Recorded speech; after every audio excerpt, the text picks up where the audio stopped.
لذلك الآن السؤال: ماذا أستفيد من حب النبي صلى الله عليه وسلم؟ ليه أنا بدي أحب النبي؟ طبعا أنا عرضت بعض المواقف وبعض القصص في حياته عليه الصلاة والسلام. هذه القصص تجعلني وإياكم ننجذب للنبي عليه الصلاة والسلام ونحب النبي. طيب إذا أنا حبيت النبي يعني شو بستفيد؟ هذا مو حب فقط رومانسي، هذا حب العمل، حب التنفيذ، حب الطاعة. إن المحب لمن يحب مطيعه. إذا كنت فعلا بتحب النبي فعليك بطاعة النبي عليه الصلاة والسلام. إذا كنت فعلا بتحبي النبي بتقلدي النبي، مو اللي بيحب التاني بيقلده. مو الإنسان بيحب يقلد محبوبه دائما. فإحنا لما بنحب النبي بنقلد بفعل النبي عليه الصلاة والسلام، نتبع آثار النبي عليه الصلاة والسلام. الآن ما هي مظاهر حب النبي في حياة الناس؟ لو سألتكم هلا كل واحد فيكم أنت شو بتعمل حتى تظهر حب النبي؟ شو بنساوي؟ كل واحد فيكم قد يحكي لي موقف في حياته فعله من أجل النبي عليه الصلاة والسلام. طبعا لما نحن بنحب النبي بنحب أمة محمد، بنرحم جميع أمة محمد، بنساعد أمة محمد. لذلك بيقول حاتم: من ادعى ثلاثا دون ثلاث فهو كاذب. من ادعى حب الله تعالى بغير الورع عن محارمه فهو كاذب. ومن ادعى حب الجنة بغير إنفاق ماله فهو كاذب. ومن ادعى حب النبي صلى الله عليه وسلم بغير حب الفقراء فهو كاذب. إذن هي علامة واحدة.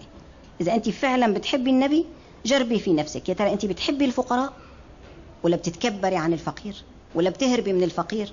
ولا إذا بده يطلب منك موعد الفقير ويطلب منك موعد الغني فأنت بتفضلي الغني على الفقير؟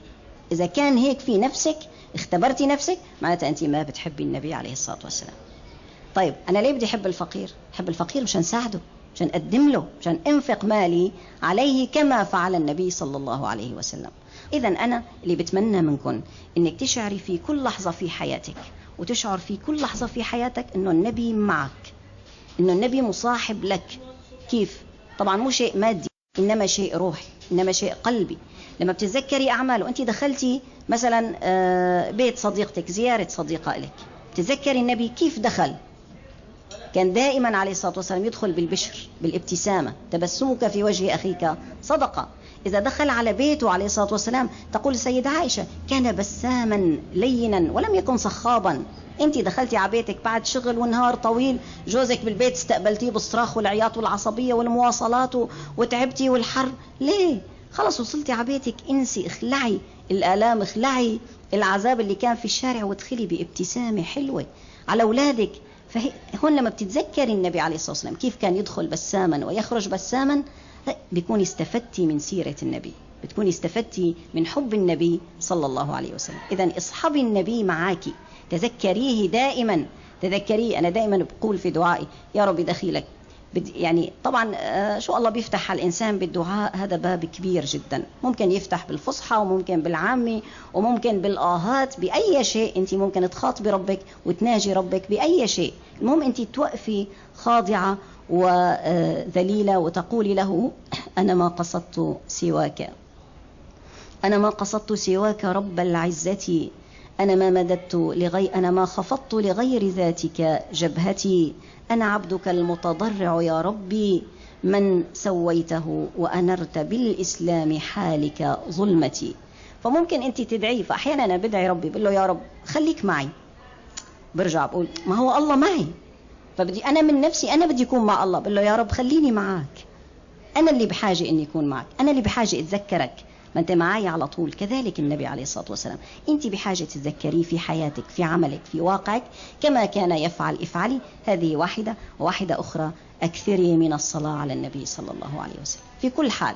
بدل ما ذهنك يشت وتذهبي بأحلام اليقظة أو تذهبي بأفكار السوء المؤلمة أو تتذكري الآلام السابقة، فدائما اقطعيها. على فكرة نصيحة جميلة جدا سمعتها من علماء الطاقة بالتنمية البشرية، إنه الإنسان إذا قال وقفتي موقف مؤلم ومزعج وكان سيء، كل ما تذكرتي هذا الموقف فأنت بتفقدي من طاقتك شيء.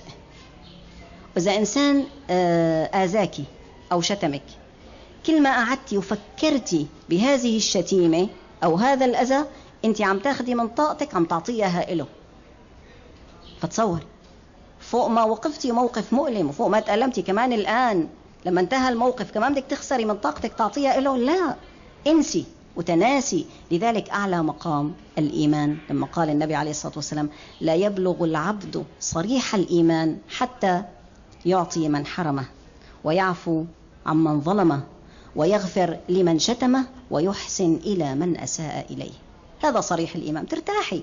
فاشغلي نفسك بالصلاة على النبي عليه الصلاة والسلام. يا ريت نطلع من هون بنصيحة أو باتفاق مع بعضنا البعض إنه نصلي على النبي صلى الله عليه وسلم كل يوم أقل شيء 100 مرة. وهي ما بتاخد معانا ولا يمكن 3 دقائق. إذا كنت الصلاة والسلام عليك يا سيدي يا رسول الله، الصلاة والسلام عليك يا سيدي يا رسول الله، أو بأي صيغة بتحبيها. فالمهم ما تخرجي إلا أنت، ما تنامي في ليلك إلا تكوني أهديتي للنبي عليه الصلاة والسلام هدية.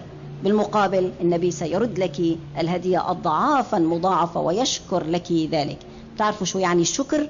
الشكر هو الزيادة والفضل الكبير، هي كلمة شكر. فالله تعالى يشكر عملك، يعني بيعطيك على عملك أجر مضاعف. فأنت لما بتصلي على النبي، النبي بيشكر لك هذه الصلاة فيصلي عليك أكثر وأكثر. الحمد لله رب العالمين، والصلاة والسلام على سيدنا محمد